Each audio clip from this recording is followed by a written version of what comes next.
The mystery of the Holy Eucharist.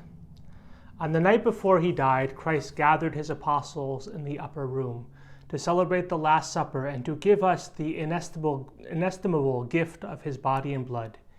He did this in order to perpetuate the sacrifice of the cross throughout the centuries until he should come again, and so to entrust to his beloved spouse, the Church, a memorial of his death and resurrection. Thus, in the Eucharistic liturgy, we are joined with Christ on the altar of the cross and at the table of the upper room. In the sacrificial memorial in which the sacrifice of the cross is perpetuated, and in the sacred banquet of communion with the Lord's body and blood. Two aspects of the celebration of the Eucharist listed here in the general instruction of the Roman Missal. In the Eucharistic liturgy, we are joined with Christ on the altar of the cross and at the table of the upper room in the sacrificial memorial. These two correspond to the two ways that the priest can approach the altar. What am I speaking about? People are very familiar with saying, back in the old days, the Latin Mass, the priest had his back turned towards the people.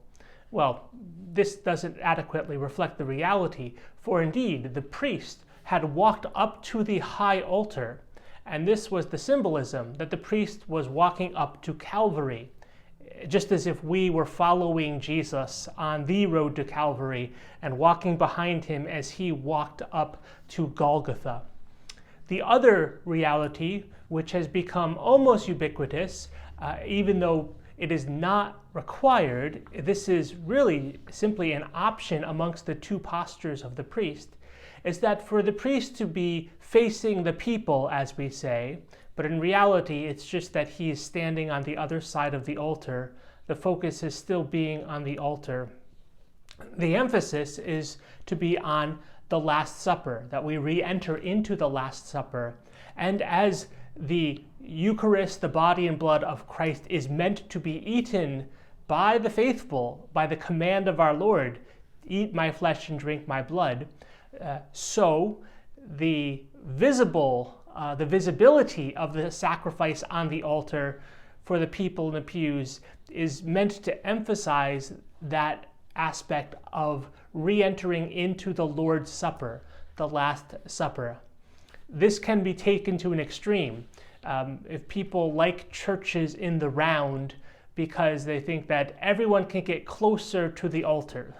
We can't arrange our liturgies around such, in a certain sense, impractical details like this. It's impossible to always have those elements emphasized.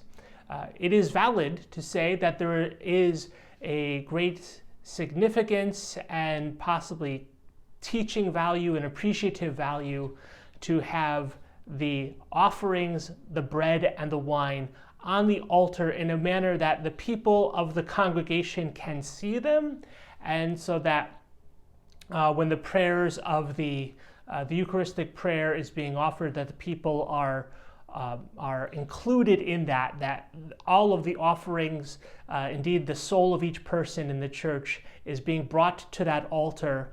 And so to have the visibility of the offerings on the altar, and indeed of the Eucharist, that has some true value to it.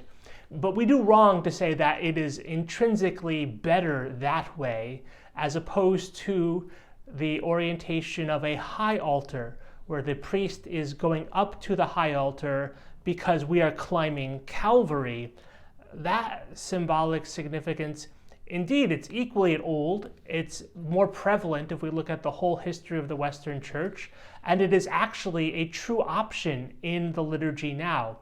It is not mandatory that the priest always be on the opposite side of a freestanding altar, as people like to say, facing the people, although that's the wrong thing to highlight.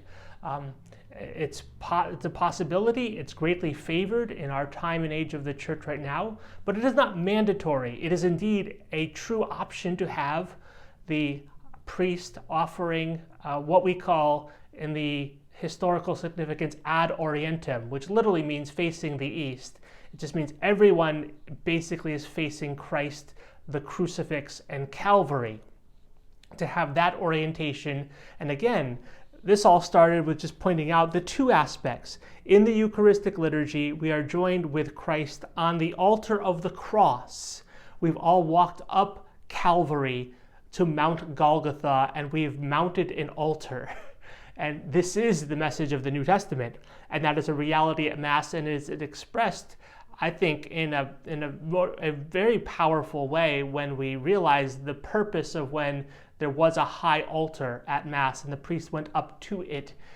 It wasn't that his back was turned towards the people because they weren't important. It was the fact that Christ is still even ahead of the priest who's saying the Mass, and we're all oriented up Mount Calvary.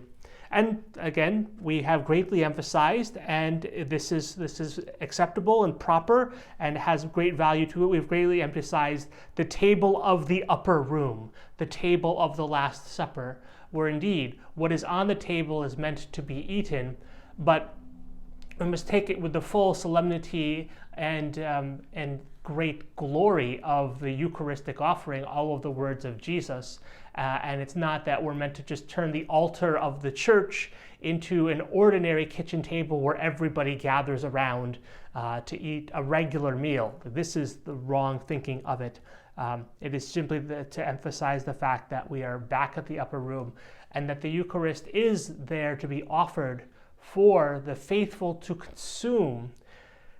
Eat my body, drink my blood, these being the words of Christ.